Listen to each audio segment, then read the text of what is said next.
여러분, 평생을 가난하게 살던 사람이 갑자기 수백억 원의 재산을 얻게 된다면 어떤 일이 벌어질까요? 오늘은 70이 넘은 한 어머니와 세 아들에게 일어난 이야기. 돈 앞에서 드러난 자식들의 민낯, 그리고 결국 찾아온 화해와 깨달음, 늦은 오후, 집 앞 우편함을 열었습니다. 그 속에 유난히 두툼한 봉투 하나가 눈에 띄었습니다. 겉면에는 굵은 글씨로 LH 한국토지주택공사라고 적혀 있었어요. 생각 없이 뜯어보다가 내 손이 떨리기 시작했습니다. 도시개발 사업 보상금 산정 통지서. 토지 보상금 152억 원, 건물 보상금 8억 원, 총 보상금 180억 원. 이 숫자를 보는 순간 현실감이 없었어요. 1, 2, 3, 0이 몇 개지? 180억이라고. 내 나이 75. 평생 살아온 남대문 근처 작은 한옥이 프리미엄 도시개발 사업구역에 포함되면서 받게 된 천문학적 금액이었습니다. 하지만 기쁘기보다는 두려웠어요. 며칠 전 이웃 김씨 할머니가 한 말이 떠올랐거든요. 요즘은 재산 많으면 자식들이 더 무서워. 돈 때문에 부모 죽이는 세상이야. 혹시 내 자식들도 그럴까? 그 순간 세 아들의 얼굴이 떠올랐어요. 대기업 임원인 첫째 민수, 분식점을 하는 둘째 창수, 그리고 실직 상태인 막내 경수. 요즘 뉴스에서 보는 이야기들이 너무 충격적이었거든요. 수십억 상속 때문에 가족이 원수가 되고 자식들이 부모를 요양원에 버리는 일들 말이에요. 180억이라는 돈 앞에서 변하지 않을 자식이 과연 몇 명이나 될까? 밤새 잠을 못 잃었어요. 먼저 간 영감과 함께 흙먼지 날리는 골목에서 자식 셋을 키워낸 내 인생이 이렇게 끝나는 건 아니겠죠? 다음 날 아침 나는 결심했습니다. 거대한 돈을 나눠주기 전에 꼭 확인해야 할 게 있었어요. 과연 내 자식들이 돈 때문이 아닌 진짜 마음으로 어머니를 대하는지 말이죠. 영감이 살아있을 때 자주 말했던 게 생각났어요. 사람은 돈 앞에서 진짜 모습이 나온다고 말이죠. 새벽부터 옷장을 뒤져 가장 낡은 한복을 꺼냈습니다. 몇 년 전 명절 때 입던 것으로 소매 끝이 약간 해져 있고 색깔도 바랜 옷이었어요. 평소 같으면 절대 입고 나가지 않을 옷이었죠. 거울 앞에 선 내 모습은 정말 초라해 보였습니다. 마치 도움이 절실한 가난한 노인 같았어요. 하지만 이게 바로 지금 필요한 모습이었습니다. 첫 번째 타깃은 대기업 임원으로 일하는 첫째 아들이었어요. 강남의 고급 아파트에 사는 녀석은 항상 바쁘다며 명절에도 잠깐씩만 얼굴을 비쳤거든요. 지하철을 타고 가면서도 마음이 복잡했어요. 정말 내가 이런 연기를 해야 하나 싶기도 하고, 혹시 아들이 따뜻하게 맞아줄까 하는 마지막 희망도 있었습니다. 하지만 무엇보다 두려웠던 건 아들의 진짜 모습을 보게 될까 봐서였어요. 180억이라는 거금 앞에서 과연 내 자식들은 어떤 모습을 보일까요? 오늘 하루가 끝나면 내 자식들의 진짜 얼굴을 알게 될 테니까요. 과연 첫째는 가난해진 어머니에게 어떤 반응을 보일까요? 여러분의 자식이라면 어떻게 했을까요? 강남역에서 내려 아파트 단지를 올려다보니 목이 아팠습니다. 30층짜리 고급 아파트 내 첫째 아들이 사는 곳이에요. 경비실에서 방문 신고를 하는데 경비원이 나를 위아래로 초라한 차림새 때문인지 표정이 별로 좋지 않았죠. 마치 이런 곳에 왜 왔냐는 듯한 시선이었습니다. 며느리한테 미리 연락하지 않고 온 게 괜찮을까 걱정됐어요. 엘리베이터를 타고 25층까지 올라가는 동안 가슴이 두근거렸습니다. 정말 오랜만에 아들 집을 찾는 길이었거든요. 언제 마지막으로 여기 왔는지도 기억이 안 날 정도예요. 딩동 초인종을 눌렀지만 한참 동안 아무 소리가 없었어요. 혹시 없나 싶어 다시 한번 눌렀더니 그제야 문이 열렸습니다. 어머니, 갑자기 웬일이세요? 첫째 아들 민수가 놀란 표정으로 나를 맞았어요. 하지만 반가워하는 기색보다는 당황스러워하는 모습이 역력했습니다. 마치 예상치 못한 불청객을 만난 것 같은 표정이었죠. 아들아, 어머니가 갑자기 와서 미안하다. 조금 급한 일이 있어서 그래. 나는 아들의 얼굴을 유심히 살펴봤어요. 예전보다 살이 많이 쪘고 비싼 브랜드 옷을 입고 있었습니다. 손목에는 반짝이는 시계까지 차고 있었어요. 아, 우리 아들이 이렇게 잘 살고 있구나 싶었죠. 아, 네. 일단 들어오세요. 거실로 들어서니 입이 다물어지지 않았어요. 엄청나게 넓은 공간에 값비싼 가구들이 가득했습니다. 50인치가 넘어 보이는 텔레비전에서는 뉴스가 나오고 있었고요. 하지만 민수는 나를 제대로 맞아주지 않았어요. 소파에 앉아 태블릿을 보고 있었습니다. 주식 차트인지 숫자들이 빼곡혀 있었어요. 어머니가 왔는데도 시선을 떼지 않았죠. 아들아. 네. 말씀하세요. 하지만 좀 급해서요. 장 마감 전에 매도해야 하는 주식이 있거든요. 그 순간 가슴이 답답해졌어요. 어머니가 왔는데 주식이 더 중요하다는 건가요? 예전에는 그래도 차라도 한 잔 끓여주곤 했는데 말이에요. 하지만 참았습니다. 오늘은 시험하러 온 거니까요. 아들아, 사실 어머니가 몸이 안 좋았어. 큰 병원에 갔더니 수술을 해야 한다는구나. 그제야 민수가 고개를 들었어요. 하지만 걱정스러운 표정보다는 귀찮다는 기색이 더 역력했습니다. 이래저래 5천만 원 정도 든다는데 조금만 도와줄 수 있겠니? 내 말이. 끝나자마자 민수는 깊은 한숨을 쉬었어요. 그리고는 태블릿을 내려놓으며 말했습니다. 어머니, 저희도 애들 교육비에 대출까지 허리가 휩니다. 경기도 안 좋고요. 그러더니 지갑에서 5만 원짜리 한 장을 꺼내 손에 쥐어줬어요. 이걸로 택시 타고 병원 가세요. 저는 도와드릴 수가 없어요. 그 순간 내 손이 차가워졌습니다. 5만 원. 겨우 5만 원이라니요. 과연 둘째 아들은 어떨까요? 첫째 집을 나와 지하철역으로 걸어가는 내 발걸음이 무거웠어요. 손에 쥔 5만 원짜리 지폐가 마치 돌덩이처럼 느껴졌습니다. 5천만 원이 필요하다고 했는데 5만 원이라니요. 내가 키운 아들이 이럴 줄이야. 하지만 아직 포기할 수는 없었어요. 둘째 아들이 남아 있으니까요. 지하철을 갈아타고 영등포구로 향했습니다. 분식점을 운영하는 둘째 아들 창수가 사는 곳이에요. 첫째와는 달리 서민들이 사는 동네였죠. 가는 길에 생각해 봤어요. 창수는 좀 다를 거야. 장사를 하니까 사람 사정을 더 잘 알 테고 형보다는 마음이 따뜻할 거야. 그런 희망을 품고 분식점 앞 도착했습니다. 창순의 떡볶이집이라는 간판이 걸려 있었어요. 가게 안에서는 기름 튀기는 소리가 들려왔죠. 오후 시간이라 손님은 별로 없어 보였습니다. 어머니, 어떻게 여기까지 오셨어요? 창수가 기름 묻은 앞치마를 두르고 나왔어요.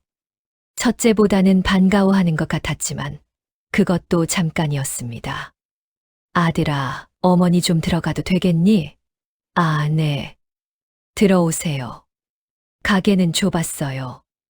테이블 5개 정도가 전부였고 벽지도 오래되어 보였습니다.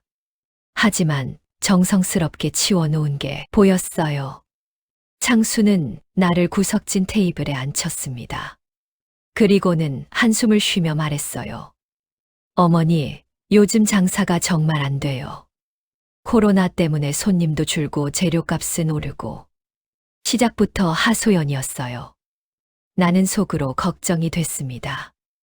혹시 이 아이도 아들아, 사실 어머니가 몸이 안 좋아서 병원에 갔더니 큰 수술을 해야 한다는구나.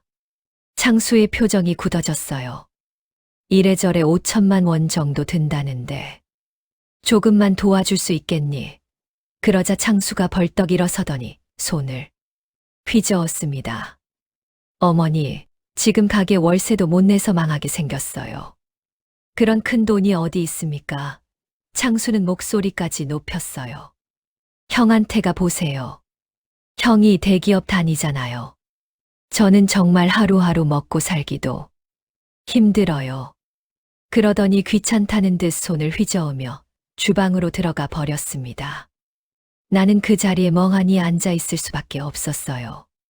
첫째는 그래도 5만 원이라도 졌는데, 둘째는 아예 외면해 버리는군요. 빈손으로 돌아가라는 뜻이었어요. 주방에서 들려오는 기름 튀기는 소리가 유난히 시끄럽게 느껴졌어요. 창수는 손님도 없는데 무슨 일을 바쁘게 하는 건지. 한참을 기다려 봤지만 창수는 나오지 않았어요. 마치 내가 없는 것처럼 행동했습니다. 결국 나는 조용히 일어나 가게를 나왔어요. 뒤돌아보니 창수가 주방 문틈으로 나를 보고 있었지만 끝까지 나오지는 않았죠. 거리에 나선 내 마음은 더욱 무거워졌습니다. 두 아들 모두 냉정했어요. 아니, 냉정한 정도가 아니라 잔인했습니다. 정말 내가 돈이 없으면 이렇게 홀대받는 존재였나요? 하지만 아직 막내가 남아 있었어요. 막내의 경수만이 내 마지막 희망이었습니다. 어릴 때부터 가장 착했던 경수. 혹시 그 아이도? 아니야. 경수는 다를 거야. 분명히 그런 간절한 마음으로 막내 집으로 향했어요. 과연 막내는 형들과 다를까요? 아니면 똑같은 실망을 안겨줄까요? 둘째 집을 나와 버스 정류장에서 기다리는 동안 가슴이 먹먹했어요. 두 아들 모두 어머니를 외면했습니다. 정말 내가 이렇게 초라한 존재였나 싶어 눈물이 날 것 같았어요. 하지만 아직 막내가 있었습니다. 막내의 경수만큼은 달랐을 거예요. 어릴 때부터 가장 순하고 착했거든요. 형들이 공부할 때 경수는 항상 내 옆에 붙어서 심부름도 하고 안마도 해줬죠. 그런 희망을 품고 버스를 타고 막내가 사는 동네로 향했습니다. 구로구의 작은 원룸촌이에요. 좁은 골목길을 걸어가며 기대감이 커졌어요. 경수만큼은 분명 다를 거야. 마지막 희망이니까. 드디어 막내의 집 앞에 도착했습니다. 2층짜리 작은 빌라의 1층이었어요. 딩동 한참을 기다렸는데 아무도 나오지 않았어요. 다시 한번 눌렀더니 그제야 문이 열렸습니다. 어머니 갑자기 웬일이세요? 경수가 나왔는데 표정이 썩 좋지 않았어요. 머리가 헝클어져 있고 눈이 충혈되어 있었습니다. 술 냄새도 났죠. 아들아, 어머니가 급한 일이 있어서 들어오세요. 경수는 성의 없이 대답하며 문을 열어줬어요. 거실로 들어가니 맥주병들이 여기저기 굴러다니고 있었습니다. 집안이 엉망이었어요. 여보, 누구야? 안방에서 며느리. 은주가 나왔는데 그녀도 표정이 좋지 않았어요. 나를 보자 어색하게 인사했습니다. 어머니. 안녕하세요. 분위기가 이상했어요. 뭔가 부부싸움이라도 한 것 같았습니다. 아들아, 사실 어머니가 몸이 안 좋아서 큰 병원에 갔더니 수술을 해야 한다는구나. 경수는 소파에 털썩 앉으며 한숨을 쉬었어요. 이래저래 5천만 원 정도 든다는데 조금만 도와줄 수 있겠니? 그러자 경수가 머리를 감싸주며 말했습니다. 어머니, 지금 저희가 그럴 상황이 아니에요. 회사에서 구조 조정당해서 다음 달이면 실직자가 될 판이라고요? 은주도 끼어들었어요. 어머니, 저희도 당장 이사 나갈 돈도 없어요. 보증금 떼일까봐 전전긍긍하고 있는데 경수가 짜증스럽게 말했습니다. 형들한테가 보세요. 저희보다는 형들이 사정이 나을 텐데요. 저는 정말 하루하루가 지옥이에요. 그러더니 다시 맥주를 따라 마시기 시작했어요. 은주는 미안하다는 듯 나를 바라봤지만 아무 말도 하지 않았습니다. 나는 그 순간 정말 절망했어요. 세 아들 모두가 나를 외면했습니다. 돈이 없는 어머니는 이렇게 무시당하는 존재였나요? 가슴이 무너져 내렸어요. 내가 평생을 바쳐 키운 자식들이 정말 이런 아이들이었나 싶어서 말이에요.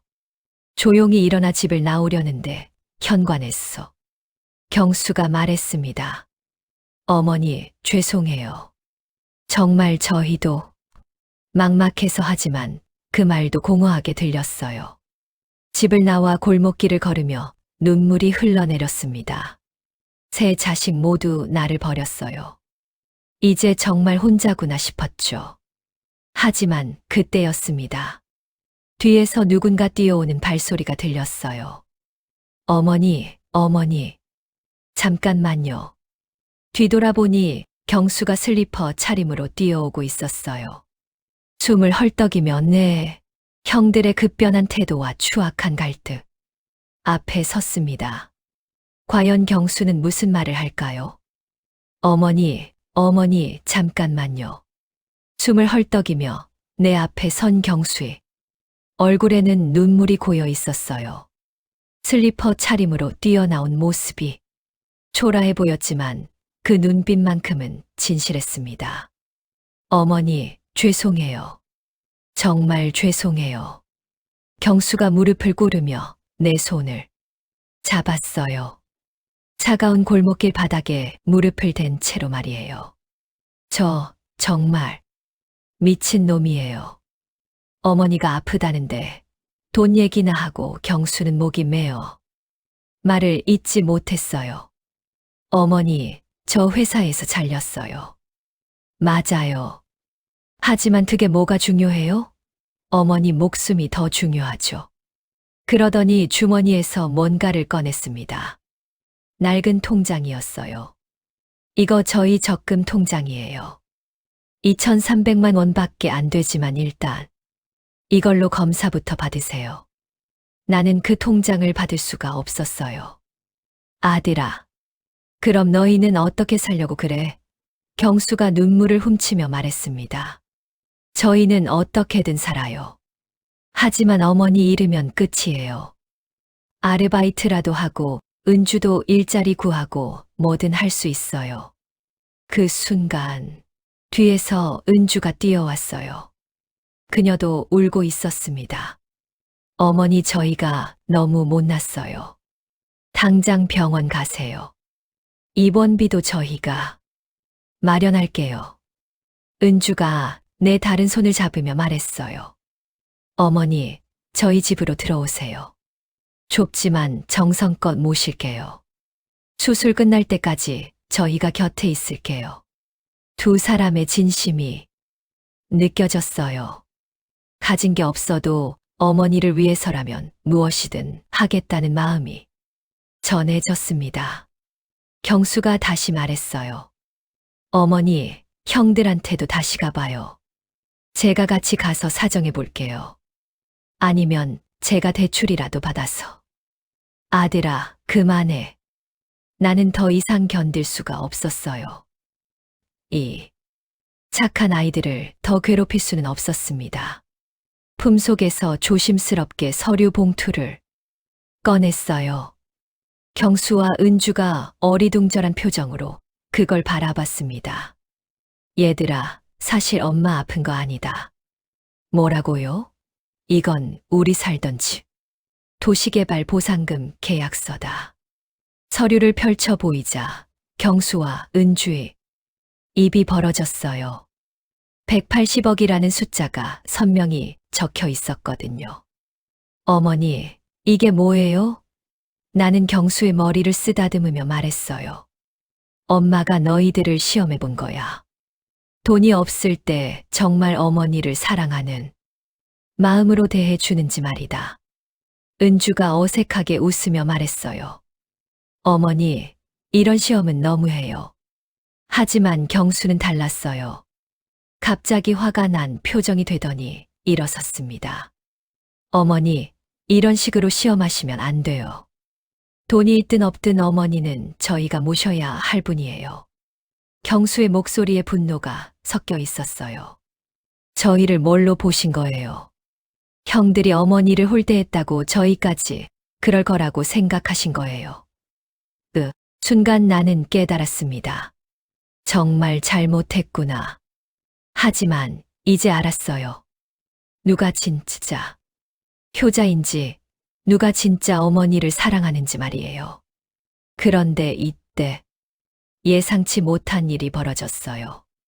골목 저편에서 자동차 소리가 들려왔거든요. 설마 형들이 온 건 아니겠죠? 혹시 누군가 우리를 지켜보고 있었던 걸까요? 경수도 고개를 돌려 그쪽을 바라봤어요. 그의 얼굴에 당황스러운 표정이 스쳤습니다.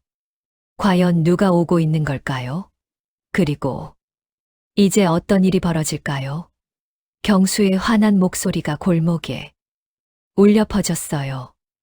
나는 그제야 내가 얼마나 잘못된 일을 했는지 깨달았습니다. 아들아, 엄마가 미안하다. 정말 미안해. 하지만 경수는 쉽게 화를 풀지 않았어요.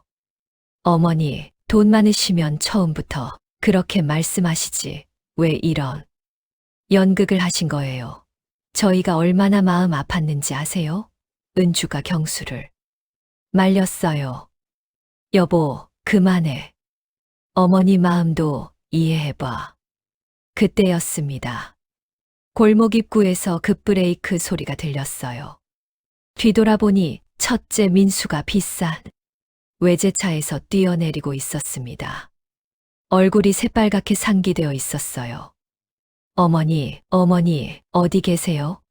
민수가 헐떡거리며 다가오더니 바닥에 흩어진 서류들을 보고 눈이 휘둥그레졌어요. 이게 뭐죠? 180억이라고 써 있는데. 그 순간 민수의 태도가 완전히 돌변했어요. 마치 다른 사람이 된 것처럼 갑자기 밝은 표정이 되더니 내 양팔을 잡았습니다. 어머니, 왜 이런 엄청난 얘기를 안 하셨어요?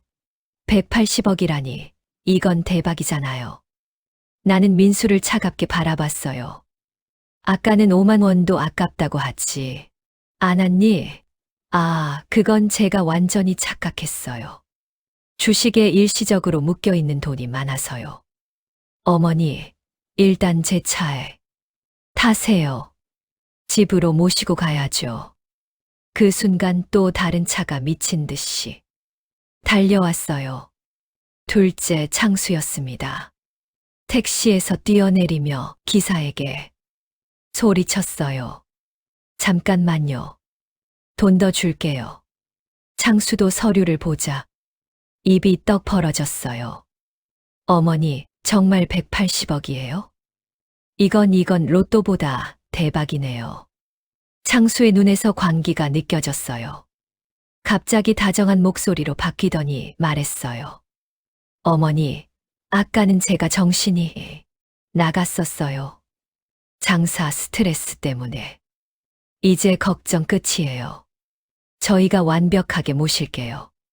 민수가 끼어들었습니다. 잠깐, 어머니는 당연히 제가 모셔야죠. 제가 장남이고 집도 가장 크고 경제력도. 형이 뭐라고 해요? 창수가 발끈했어요. 형은 아까 어머니를 거지 취급하면서 5만 원 던져주고 쫓아내지 않았어요? 저는 그래도 빈손으로 보내지 않았거든요. 너도 어머니 쫓아낸 건 마찬가지잖아. 두 형제가 서로 멱살을 잡을 기세로 다가섰어요. 180억이라는 돈 앞에서 완전히 이성을 잃은 모습이었습니다. 민수가 계산기를 꺼내며 말했어요. 3등분하면 한 명당 60억씩이네요. 어머니, 이걸로 저희 모두 완전히 인생 역전이에요. 창수도 흥분해서 소리쳤어요. 60억, 가게 100개도 낼 수 있어요. 어머니, 정말 대단하세요. 경수가 형들을 보며 분노로 떨리는 목소리로 소리쳤어요. 형들 정말 부끄럽지 않아요? 돈 얘기 나오니까 갑자기 완전히 다른 사람이 됐잖아요. 민수가 경수를 노려봤어요. 야, 너 지금 뭔 소리야? 180억 앞에서 침착할 사람이 어디 있어? 너도 속으로는 좋아하면서 무슨 위선이야? 창수도 합세했어요. 그러게 어머니, 막내 집은 진짜 너무 좁아요. 180억 가진 분이 그런 곳에서 사시면 안 되죠. 저희 집으로 오세요. 민수가 흥분해서 말했어요. 아니에요. 어머니는 당연히 제 집으로 오셔야 해요. 펜트하우스로 이사했어. 모실게요. 나는 이 모든 상황이 역겨웠어요. 돈이 있다는 걸 안 순간 완전히 다른 사람이 되어버린 자식들을 보니 속이 뒤틀렸습니다. 그때 경수가 내 앞을 막아섰어요. 형들 이제 그만하세요. 너무 추해요. 어머니는 저희가 모실 거예요.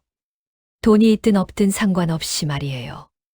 민수가 비웃으며 소리쳤어요. 추하다고. 180억 앞에서 현실적인 거지. 너희가 뭘로 어머니를 모셔?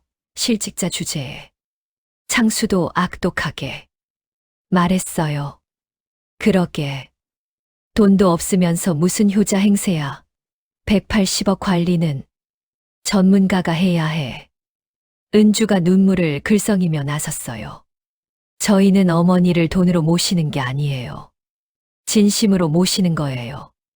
민수가 코웃음 쳤어요. 진심. 180억 앞에서 그런 소리 해. 봤자 소용없어. 그 순간 나는 결심했습니다. 이제 정말 누가 진짜 자식인지 확실히 보여줄 때가 왔어요. 천문학적 금액을 둘러싼 갈등은 어떻게 끝날까요? 여러분 가족이었다면 어떻게 됐을까요? 그 순간 나는 결심했습니다. 이제 정말 누가 진짜 자식인지 확실히 알았어요. 하지만 민수와 창수는 쉽게 포기하지 않을 것 같았어요. 과연 이 갈등은 어떻게 끝날까요? 골목길에서 벌어진 세 아들의 추악한 다툼을 보며 내 마음은 완전히 정해졌어요. 이제 누가 진짜 자식이고 누가 돈만 밝히는 위선자인지 확실히 알았습니다. 그만해. 내가 목청껏 외치자 세 아들 모두 입을 다물었어요. 하지만 민수와 창수의 눈에는 여전히 돈에 대한 욕망이 번뜩이고 있었어요. 너희들 꼴 보니 정말 한심하구나. 180억 앞에서 완전히 미쳐버렸네. 민수가 어색하게 웃으며 변명했어요.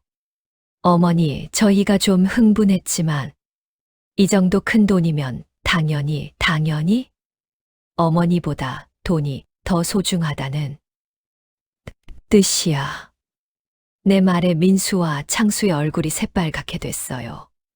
아까 내가 5천만 원 수술비 달라고 했을 때는 어떻게 했는지 기억하니? 하나는 5만 원 던져주고 하나는 아예 쫓아냈잖아. 창수가 급하게 변명했어요. 어머니, 그때는 정말 저희도 몰랐어서 180억이 있다는 걸 알았으면 뭐, 그때는 착하게 굴었겠다고 나는 차갑게 웃었어요. 너희는 가난한 어머니는 버리고 부자 어머니만 모시고 싶은 거구나. 그러자 민수가 급하게 나섰어요. 어머니, 그럼 이 돈을 어떻게 하실 건데요? 3등분해서 공평하게. 나는 코웃음을 쳤어요. 너희가 나한테 공평했니? 아까 그 대우가 공평했어. 경수가 나를 말렸어요. 어머니, 그만하세요. 형들도 나름대로 사정이 안 돼야. 오늘 확실히 정리하고 넘어가자. 나는 보상금 계약서를 다시 집어들고 큰 소리로 선언했어요. 이 180억은 경수와 은주에게 모두 준다. 순간 골목이 조용해졌어요. 민수와 창수가 동시에 소리쳤습니다. 뭐라고요? 모두 다요? 맞아. 한 푼도 남김없이 전부. 창수가 울상이 되며 무릎을 꿇었어요. 어머니, 그럼 저희는 어떡해요? 저희도 어머니 자식인데 자식이면 자식답게 굴었어야지. 돈 냄새만 맡으면 달려드는 게 자식이야. 민수가 발을 동동 굴르며 소리쳤어요. 어머니, 이건 너무 불공평해요. 법적으로도 상속은 법 살아있는데. 무슨 상속 타령이야? 나는 민수를 노려봤어요. 이 돈은 내 돈이고 내가 주고 싶은 사람에게 주는 거야. 너희한테 줄 의무 따위 없어. 창수가 바닥에 엎드리며 울부짖었어요. 어머니, 제발이요. 저 정말 반성했어요. 1억만, 아니 5천만 원만이라도. 이제 와서 아까는 5천만 원도 없다고 하지 않았니? 민수도 패닉 상태가 되어버렸어요. 어머니, 생각을 다시 해보세요. 180억을 한 사람에게 다 주는 건 말이 안 돼요. 말이 안 된다고. 그럼 아까 너희가 한 짓은 말이 돼. 경수가 당황하며 말했어요. 어머니, 저 이런 거액은 정말 필요 없어요. 형들하고 나눠서 절대 안 돼. 나는 단호하게 말했어요. 경수야, 너만이 진짜 어머니를 사랑해줬어. 돈이 있든 없든 상관없이 말이야. 은주가 눈물을 흘리며 말했어요. 어머니, 저희는 정말 이런 큰 돈을 받아라. 너희만이 받을 자격이 있어. 그 순간 민수가 완전히 이성을 잃고 소리쳤어요. 이건 말이 안 돼요. 180억을 한 사람에게 다 주다니. 어머니가 정신이 나가신 거 아니에요? 순간 골목이 쥐죽은 듯 조용해졌어요. 뭐라고? 내 목소리가 얼음처럼 차가워졌어요. 어머니가 정신 나갔다고. 민수가 자신의 실수를 깨닫고 당황했지만 이미 늦었어요. 너희 둘은 이제 내 자식이 아니야. 영원히 내 말에 두 아들의 얼굴이 새하얘졌어요. 가라. 다시는 내 앞에 나타나지 마. 180억 포기하는 게 아니라 어머니를 포기하는 거야. 민수와 창수가 비틀거리며 걸어가는 모습을 보며 가슴이 아팠어요. 하지만 이것이 옳은 선택이라고 확신했습니다. 경수가 내 손을 잡으며 눈물을 흘렸어요. 어머니, 경수야, 엄마는 이제 너희 집에서 살고 싶어. 좁아도 상관없어. 따뜻한 마음만 있으면 돼. 과연 이 충격적인 결정이 옳았을까요?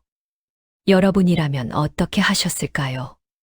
그로부터 한 달이 지났습니다. 경수집 작은 원룸에서의 생활은 예상보다 훨씬 행복했어요. 좁은 공간이었지만 따뜻한 마음이 가득했거든요. 아침마다 은주가 끓여주는 된장찌개의 냄새에 잠을 깨는 것이 이렇게 행복할 줄 몰랐어요. 경수는 새 직장을 구해서 열심히 다니고 있었고 은주도 파트타임 일을 시작했습니다. 어머니 아침 드세요. 고맙다 애야. 식탁에 앉아 함께 밥을 먹는 시간이 가장 소중했어요. 비싼 음식은 아니었지만 정성이 가득한 밥상이었거든요. 보상금 18억으로 경수 가족은 새 아파트로 이사했어요. 넓지는 않지만 깔끔하고 따뜻한 집이었습니다. 나도 내 방이 생겼고요. 하지만 무엇보다 좋은 건 경수와 은주의 변함없는 마음이었어요. 돈이 생겼다고 해서 태도가 바뀌지 않았거든요. 어머니, 무릎이 아프시면 병원 가실까요? 괜찮다, 얘야. 너희들이 쓰니까 아픈 것도 안 아파. 어느 날 저녁 현관문을 두드리는 소리가 들렸어요. 경수가 문을 열어보니 민수와 창수가 서 있었습니다. 어머니 계시죠? 두 아들의 얼굴은 많이 초라해져 있었어요. 한 달 동안 많은 생각을 했나 봅니다. 형들 어떻게 오셨어요? 경수가 어색하게 인사했어요. 어머니 뵈러 왔어. 우리 들어가도 되니? 나는 거실로 나왔어요. 두 아들을 보니 마음이 복잡했습니다. 왜 왔니? 민수가 고개를 숙이며 말했어요. 어머니, 저희가 정말 잘못했어요. 용서해 주세요. 창수도 무릎을 꿇었어요. 어머니, 한 달 동안 정말 많이 반성했어요. 저희가 너무 못났어요. 반성, 나는 차갑게 말했어요. 돈 때문에 반성하는 거 아니야? 아니에요. 민수가 간절하게 말했어요. 정말 어머니가 그리워서 온 거예요. 돈은 상관없어요. 창수가 눈물을 흘리며 말했어요. 어머니, 저희 진짜 바뀔게요. 다시 기회만 주세요. 경수가 나를 말렸어요. 어머니, 그래도 형들이니까. 나는 한참을 생각했어요. 정말 이 아이들이 진심으로 뉘우치는 걸까요? 좋아. 하지만 조건이 있어. 민수와 창수가 고개를 들었어요. 앞으로 돈 얘기는 일절하지 마라. 그리고 진심으로 어머니를 대해라. 네, 꼭 그렇게 할게요. 두 아들이 동시에 대답했어요. 그날부터 민수와 창수도 자주 찾아왔어요. 예전처럼 바쁘다는 핑계 대신 시간을 내서 말이에요. 민수는 회사 일 이야기를 해주고 창수는 직접 만든 음식을 가져왔어요. 물론 처음에는 어색했지만 점점 예전의 모습을 찾아가고 있었습니다. 어느 일요일 오후 세 아들이 모두 모였어요. 어머니, 이제 정말 행복하세요? 경수가 물어봤어요. 그럼 너희들이 다 내 곁에 있으니까 행복하지. 민수가 조심스럽게 말했어요. 어머니, 그때 시험해 주셔서 감사해요. 덕분에 정신 차렸어요. 창수도 고개를 끄덕였어요. 저도요. 정말 부끄러웠어요. 나는 세 아들을 바라보며 미소를 지었어요. 한때는 돈 때문에 갈라질 뻔한 가족이었지만 이제는 진짜 가족이 된 것 같았어요. 얘들아, 엄마가 그동안 많이 서운했지만 이제는 괜찮다. 어머니 돈보다 소중한 건 가족이야. 그걸 깨달았으니 다행이지. 그날 저녁 은주가 차린 저녁상에 온 가족이 둘러앉았어요. 비싼 음식은 아니었지만 가장 맛있는 식사였습니다. 자식의 진심보다 값진 재산은 없다는 것을 다시 한번 깨달았어요.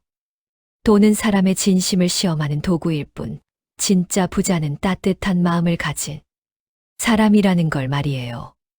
이제 내 남은 시간이니 소중한 가족들과 함께 보내려고 합니다. 그것만으로도 충분히 행복하거든요. 하지만 이야기는 여기서 끝이 아니었어요. 며칠 후 예상치 못한 전화 한 통이 왔거든요. 그리고 그 전화로 인해 우리 가족에게 또 다른 시련이 찾아왔습니다. 과연 무슨 일이 벌어진 걸까요? 행복한 결말인 줄 알았는데 평생 키운 자식들의 진심을 알고 싶었더니 어미의 간절한 마음 여러분도 이해하시겠죠. 자식 앞에서 초라해지는 부모의 마음이 얼마나 아픈지. 여러분 돈은 사람의 본 모습을 드러내는 거울입니다. 때로는 눈물과 다툼을 거쳐야만 진짜 중요한 것을 깨닫게 하기도 하지요. 이 이야기 속 가족은 결국 알게 되었습니다. 진짜 부자는 함께 웃고 울 수 있는 가족을 가진 사람이라는 것을. 오늘 이 이야기가 여러분 마음속에도 작은 울림이 되기를 바랍니다. 돈보다 값진 건 가족의 사랑과 화해라는 것을. 공감하신다면 좋아요와 구독으로 위로해 주세요.